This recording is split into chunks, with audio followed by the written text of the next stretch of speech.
Assalamualaikum warahmatullahi ta'ala wabarakatuh.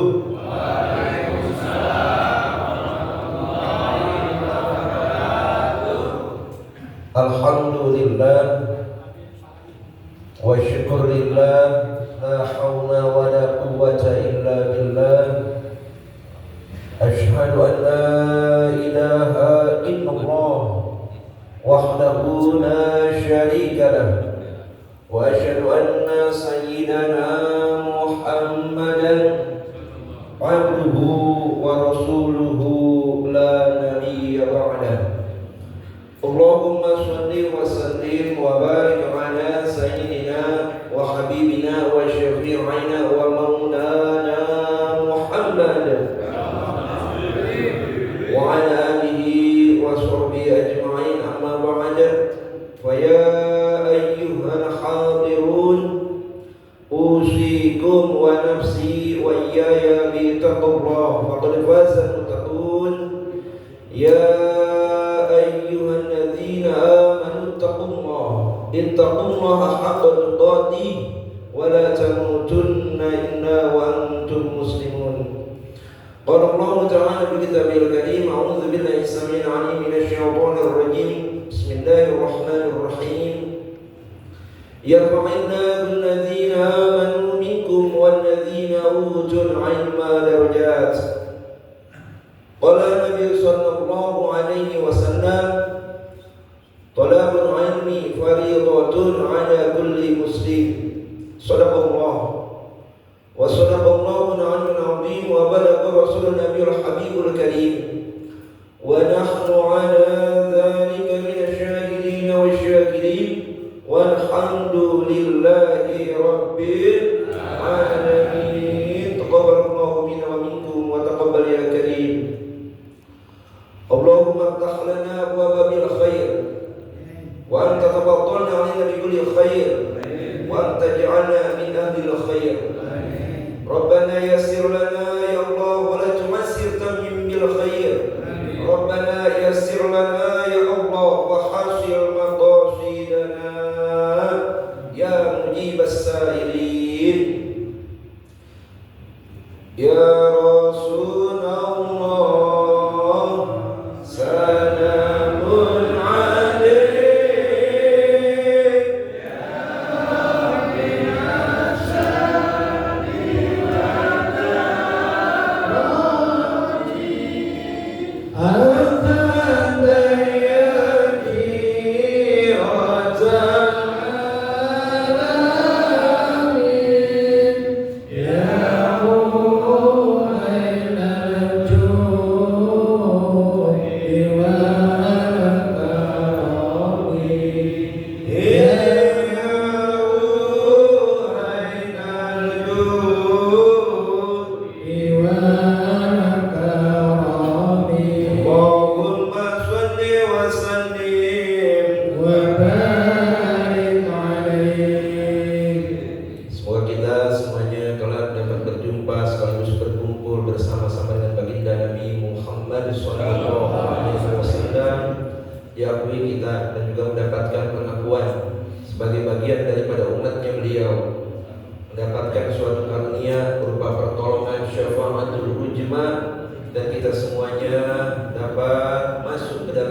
Bapak Haji Sugiarto, Ketua DKM Masjid Miftahul Jannah sekaligus Ketua Pengajian Paguyuban RW 06 Mudah-mudahan beliau juga senantiasa diberikan nikmat sehat walafiat dan juga panjang umur. Kemudian sama-sama kita hormati, kita muliakan Bapak Andi Lesmana beserta kepengurusan daripada DKM Masjid Nurul Islam. Tak lupa Musola Nurul Iman Bapak Haji Maman. Mudah-mudahan beliau-beliau senantiasa berikan nikmat sehat walafiat dan juga panjang umur. Para tokoh masyarakat, para sesepuh, para tokoh agama, para imam, para asatidz, wabil khusus orang tua kita Bapak Haji Wardoyo, Bapak Haji Sukimun, Bapak Haji Suryadi, Bapak Haji Marianto, Bapak Haji Muhadi, Bapak Haji Sutrisno, dan juga ada para hakim, para ustadznya, Bapak Ustadz Suprianto, Bapak Ustadz Darno. Tak lupa bagi jamaah yang ada di luar yang lagi nyiapin makanan, terima kasih banyak. Mudah-mudahan kita semua senantiasa diberikan limpahan karunia rezeki yang berlimpah ruah. Ditambah-tambah lagi nikmatnya oleh Allah, ditambah-tambah lagi dengan milik yang lebih luas. Amin. Amin ya rabbal alamin. Dan tidaklah kita pulang dari tempat ini kecuali Allah ampuni segala dosa-dosa dan juga kesalahan kita. Allah Subhanahu wa taala juga senantiasa mengabulkan, mengijabah doa-doa kita. Dan apabila kita kelak sudah kembali waktunya pulang kepada Allah, kita dikaruniai pulang kembali kepada Allah, menghadap kepada Allah dalam keadaan husnul khatimah. Amin. Amin ya rabbal alamin. Hadirin jamaah sekalian rahimakumullah, sedikit aja yang ingin saya sampaikan. Negara kita Indonesia adalah negara yang penduduknya mayoritasnya muslim terbesar. Bukan hanya di satu negara, tapi di seluruh dunia. Kita ini umat Islam yang paling banyak penduduknya. Nah, paham kita dalam memahami ajaran ilmu agama Islam itu lebih condong pada suatu pemahaman yang namanya pemahaman Ahlus Sunnah wal Jamaah. Ini yang paling banyak, Pak, mayoritasnya umat Islam, terus juga pemahamannya Ahlus Sunnah wal Jamaah. Apa sih Ahlus Sunnah wal Jamaah itu? Jadi Ahlus Sunnah wal Jamaah itu mengikuti pada pandangan madhab di dalam kita melakukan pemahaman ilmu agama. Ya, jadi Ahlus Sunnah wal Jamaah ini sebutannya firqah, Pak. Ya, bukan madhab. Jadi istilah kalimat penamaan Ahlus Sunnah wal Jamaah ini firqah. Nah, di dalam firqah Ahlus Sunnah wal Jamaah ini terdapat beberapa madhab. Nah, dalam madhab ini metodologi dalam kajian ilmunya itu ada usul, ada furu. Ya, ada usul, ada furu. Ini yang harus kita bedain. Jadi jangan sampai kita salah nantinya. Yang usul dianggap furu, yang furu dianggap usul. Ya. Mazhab kita Ahlus Sunnah wal Jamaah di dalam memahami kaidah ilmu fiqih itu menganut pada 4 imam yang masyhur. Ya, yang masyhur nih, yang sampai sekarang ini masih ada pengikutnya. Siapa saja itu? Yang pertama adalah mazhab Hanafiyah atau mazhab Hanafi, Imam Abu Hanifah. Yang kedua mazhab Maliki, Imam Malik. Yang ketiga mazhab Syafi'iyah atau Imam Muhammad bin Idris Asy-Syafi'i. Nah, kemudian yang keempat adalah mazhab Hambali yang imamnya bernama Imam Ahmad ibnu Hambal. Jadi ikutin tuh 4 itu tuh. Itu yang Ahlus Sunnah wal Jamaah, tetapi dalam prakteknya nggak boleh mencampur adukan mazhab. Kemudian juga dalam Istinbatul Ahkam, 4 imam ini, mazhab yang 4 ini disebutnya Madhabatul Arba'ah. Ya, 4 imam mazhab itu yang disepakati menjadi fundamental, artinya yang pokok. Meskipun ada beberapa perbedaan di antara 4 imam ini, ya, tapi yang pokoknya 4 yang menjadi sandaran di dalam melakukan hukum Islam. Apa saja? Yang pertama adalah Al-Quran. Sumber hukum dalam Islam yang pertama Al-Quran. Yang kedua hadis, tentunya as-sunnah. Yang ketiga al-ijma. Ijma itu ijtihad dari para ulama yang kesepakatannya itu menyeluruh, disepakati oleh semua ulama, disebut namanya ijma. Yang terakhir adalah qiyas. Ya, ini saya kasih rumusan kisi-kisi, karena kalau untuk memperdalam kajian ini itu bisa seharian, Pak. Saya kalau ngejabarin tentang pemahaman Ahlussunnah wal Jamaah di kajian-kajian seminar, ya, secara akademisi itu 7 jam, Pak, dari pagi sampai sore. Jabarin semuanya. Ini saya kasih kisi-kisinya aja. Nah, kemudian di dalam menganut akidah,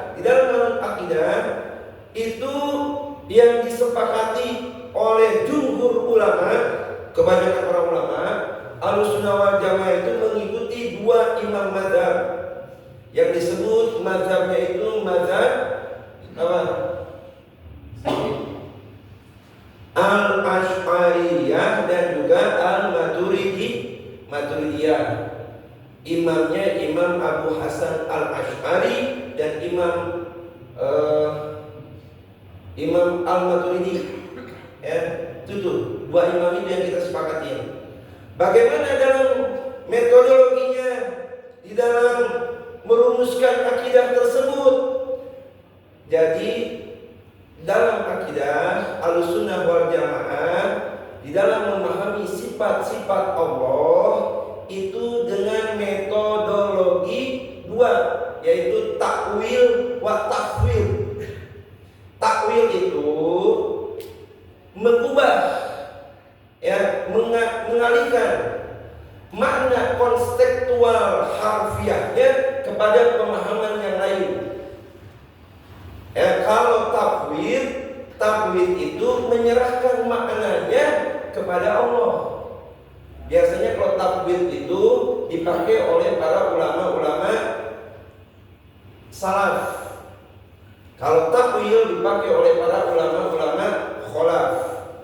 Contoh misalkan begini, Pak. Contoh. Ya Allah, tangan Allah, wajhullah, wajahnya Allah, gitu ya. Terus kemudian apa lagi? Allah bukan Allah. Ar-Rahman bersemayam di atas, pernah dengar kayak gitu?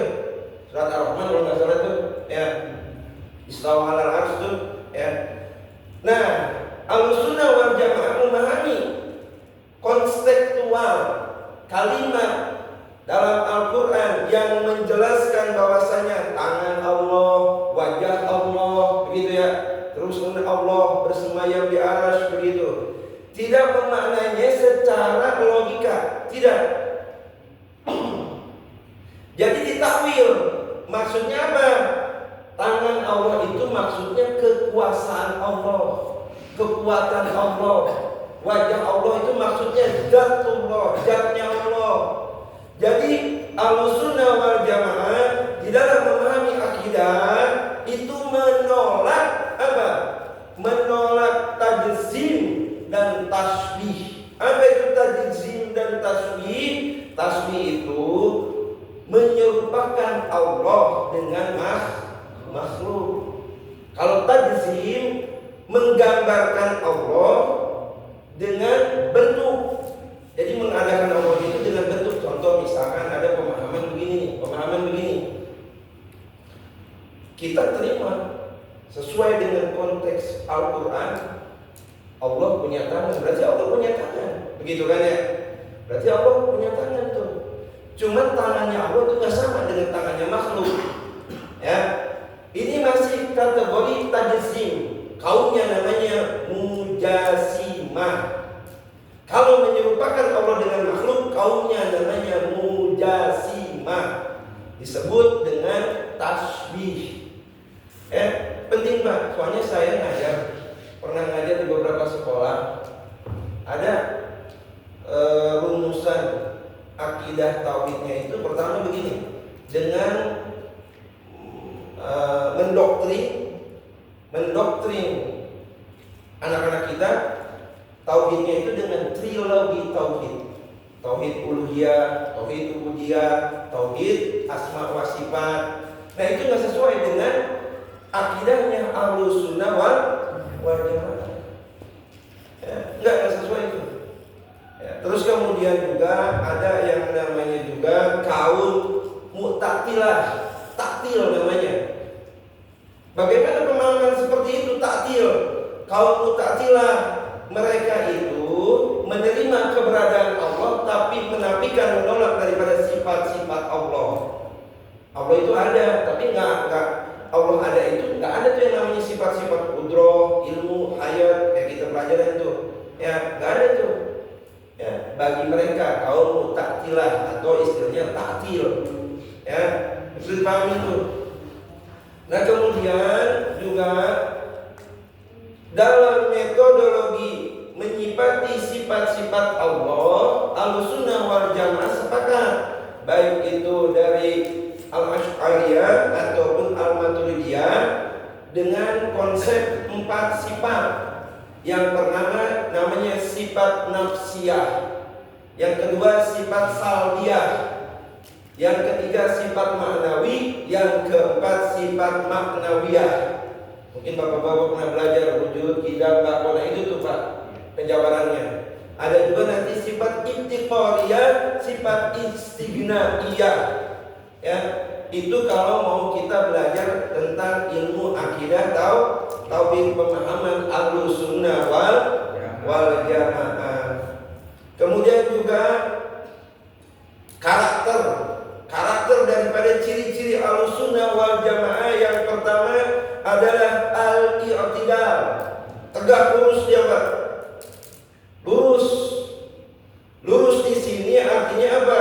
Artinya kita memang menerima segala bentuk pluralitas, perbedaan-perbedaan, ya, dalam hal ikhtilaf. Maksudnya yang furu yang tadi itu ada usul, ada furu. Yang furu kita terima dalam hal ikhtilaf. Tapi perbedaan dalam hal inhiraf, penyimpangan, itu Ahlussunnah wal Jamaah menolak. Tapi yang tadi ciri khasnya satu, i'tidal.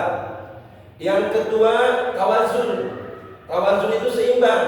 Seimbang dalam hal apa? Dalam hal mengkaji, baik itu dalil naqli maupun juga dalil akli. Ada dalil itu dalil naqli yang tersurat dalam Al-Quran, ada dalil akli secara logika, ya, dipahami dengan akal. Ini masuk akal kan nih? Begitu kan? Ya, masuk akal nggak? Dicerna dulu sama akal. Nah, Ahlussunnah wal Jamaah itu seimbang di dalam memahami dalil naqli maupun dalil akli. Ya, jadi tidak mendahulukan akli meskipun itu bertentangan dengan akli. Begitupun juga sebaliknya, tidak mengutamakan akli meskipun itu bertentangan dengan nakli. Itu namanya tawazun, seimbang. Terus yang berapa sekarang? Tadi tidak, yang kedua tawazun, Pak. Ngajinya tidur di potong. Yang ketiga tasamu. Tasamu itu toleransi. Ya, toleransi dalam hal apa? Dalam hal hubungan muamalah kita. Ya, dalam hal hubungan interaksi, komunikasi secara muamalah. Meskipun itu dengan terhadap saudara kita yang beda keyakinannya dengan kita. Contoh misalkan begini. Contoh nih, kita punya tetangga kita non muslim. Ya, tetangga kita non muslim nih. Dia ceritanya habis dapat proyek gede deh. Kemudian ngadain syukuran. Tapi ngundang kita. Ya, ngundang kita, tolong yuk doain saya. Ada pernah nggak di sini, Pak? Ada nggak non muslim ngundang kita tahlilan? Begitu maksudnya dah. Ya, begitu aja dah. Ya, gampangnya. Orang non muslim ngundang kita tahlilan di rumah dia. Nah, itu hukumnya gimana? Nah, tasamu ahlussunnah wal jamaah, boleh kita mendoakan non muslim selama itu perkara-perkara kebaikan tentang urusan dunianya. Ya, boleh, meskipun itu dengan ritual agama kita lah tentunya. Ya, kalau kita misalkan dengan ritual agama dia itu namanya pluralisme namanya. Ya, misalkan contoh gini, dia orang muslim merayakan hari raya, kita diundang nih ke tempat rumah ibadah dia. Nah, itu yang nggak boleh. Ya, misal contoh saudara kita Natalan, terus kita diundang. Ini jamaah masjid Nurul Jannah ini diundang ya Natalan di gereja. Nah, itu yang kita tolak. Itu namanya pluralisme. Ya, tapi kalau pluralitas menerima sudah perbedaan. Ya, yang sifatnya itu adalah ikhtilaf. Ya, toleransi itu boleh, Pak. Jadi ketika kita misalkan ada tetangga non muslim undang kita nih tahlilan tuh bahasanya begitu dah di rumah dia. Buat apa? Acaranya syukuran dia dapat proyek misalkan. Ya, boleh. Yang nggak boleh itu ngedoain yang sudah wafat. Ketika non muslim meninggal dunia, kita doain supaya dia masuk surga, supaya dia dapat rahmat. Yang jelas-jelas ketika di dunia kekafirannya. Nah, itu yang nggak boleh. Paham, Pak? Tapi kalau urusan dunia boleh. Kita punya saudara, tetangga, siapapun non muslim, semoga engkau panjang umurnya, boleh, Pak. Semoga engkau dapat harta yang berlimpah, boleh. Selama itu urusan dunia dan selama dia masih hidup. Saya sering diundang oleh kalangan saudara-saudara kita dari non muslim buat kalau bahasa kita ini selamatan. Itu sering saya, baik itu dari Konghucu, dari orang-orang Kristen, sering saya diundang gitu. Apa saya tolak? Enggak. Ya, tidak menolak. Kenapa? Karena tasamu toleransi kita di situ. Kecuali kalau misalkan kita diundang ke gereja, ke wihara, gitu kan? Itu yang nggak boleh. Itu mencampur baurkan antara ajaran agama. Itu yang nggak boleh. Paham sampai sini? Paham? Kemudian yang keberapa sekarang, Pak?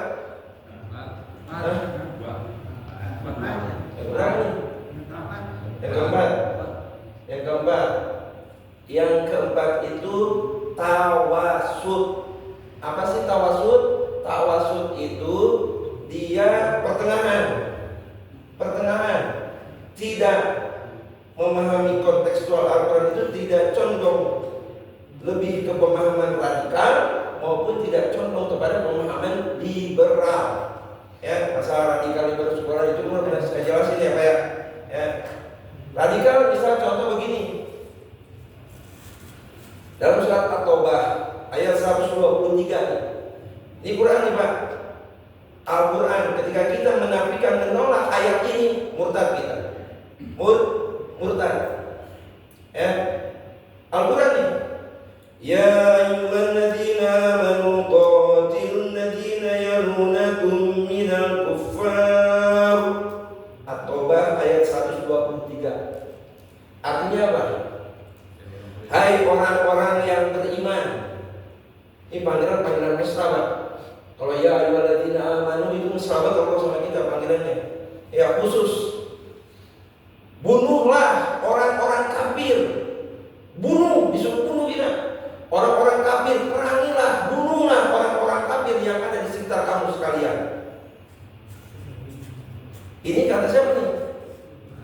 Al-Quran. Nah, coba kalau kita memahami tekstual dari Al-Quran ini secara pemahaman dohirnya, orang kafir bunuh, orang bunuh aja udah.